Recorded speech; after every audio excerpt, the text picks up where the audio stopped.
আসসালামু আলাইকুম। আসসালামু আলাইকুম। আসসালাম, কেমন আছেন? কেমন থাকি বেটা কও? হুম। যার থাকে কেউ নাই, কেমন করে থাকি? এই ভিক্ষা শিক্ষা করে এনে চলতেছি, খাইতেছি, এভাবে থাকি। কে কে আছে আপনার পরিবারে? আমার পরিবারে এখন আছে, যা আছে তা এখন কেউই করে না তো আর। কে কে আছে? এখন থাকার মধ্যে খালি 2 বেটা আছে। বাচ্চা উঠ দেয় না? না, স্বামী বেঁচে আছে? হ্যাঁ। স্বামী বেঁচে আছে? না, স্বামী নাই আজ 20 বছর হইলো। আচ্ছা। 20 বছর হলো স্বামী মরে যাইতে আমার এত কবরে দুঃখ। হ্যাঁ। কিভাবে স্বামী মারা গেছে? স্বামী টানির বেড়া মারছিল। এই ঘরও পাচ্ছি, স্বামী 1 বছর বাদই মারা গেছে। চলেন কিভাবে তাহলে? চলে যাই সিঙ্গারা টিঙ্গারা বানা টানা খাইলাম, এখন এই যে ই করে পারি না, এখন বিকেট টিকে করে আইনা খাইতেছি। সিঙ্গারা আগে বানাতেন, হ্যাঁ, এখন পারেন না কেন? কি এখন সমস্যা? পাই না, শক্তি মুক্তি শক্তি কুলায় লাগে না, আসলে। রাতে ওঠা নাগে, হুম, ই করা নাগে, অনেক পরিশ্রম আসা করতে নাগে। হয়। হ্যাঁ, সেই জায়গাতে এখন চেয়ে চিনতে খেয়ে বেঁচে আছেন। হ্যাঁ, কখনো কি না খেয়েও দিন কাটাচ্ছেন? হ্যাঁ, মেলা না খাওয়ার দিন কাটাচ্ছি। চেয়ে আমার মতন দুঃখ কাহুরি হয় না এরকম। একটা মেয়ে আছিল, ওই মেয়েটাও ঋণ পিনে হে আজ 4 মাস হলো চলে গেছে, কোনে গেছে তা খোঁজই পাই না।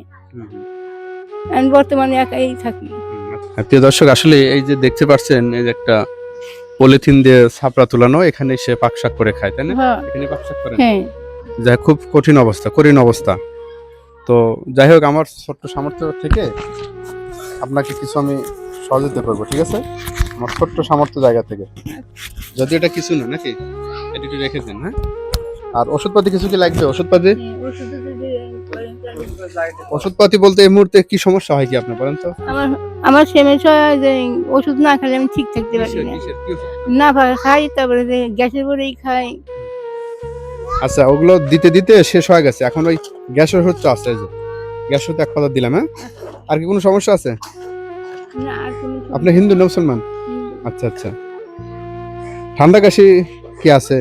ঠান্ডা কাশি ওগুলো নেই। আচ্ছা, ঠিক আছে। যাই হোক, প্রিয় দর্শক, ওনার খুবই কঠিন অবস্থা, ওনার স্বামীটা মারা গেছে। কত বছর হলো? 20 বছর হলো। প্রায় 20 বছর হলো। জায়গা পাওয়া পড়তেই এক বছর বাদে। প্রায় 20 বছর আগে ওনার স্বামীটা মারা গেছে। উনি চেয়ে চিনতে খেয়ে কোনো মতো বেঁচে আছে। এই জায়গা থেকে আপনারা ভিডিওটি বেশি বেশি দেখবেন এবং ভিডিওটি বেশি বেশি শেয়ার করবেন। আর ওনার মতো অসহায় এদের পাশে দেশ এবং দেশের বাইরে যারা আছেন, অবশ্যই ওনার পাশে দাঁড়াবেন, ওনাকে সহযোগিতা করবেন। যদি সহযোগিতা করেন, এই পরিবারের পাশে এসে আমরা সেই আর্থিক সহযোগিতা এগুলো আমরা ওনার হাতে তুলে দেবো।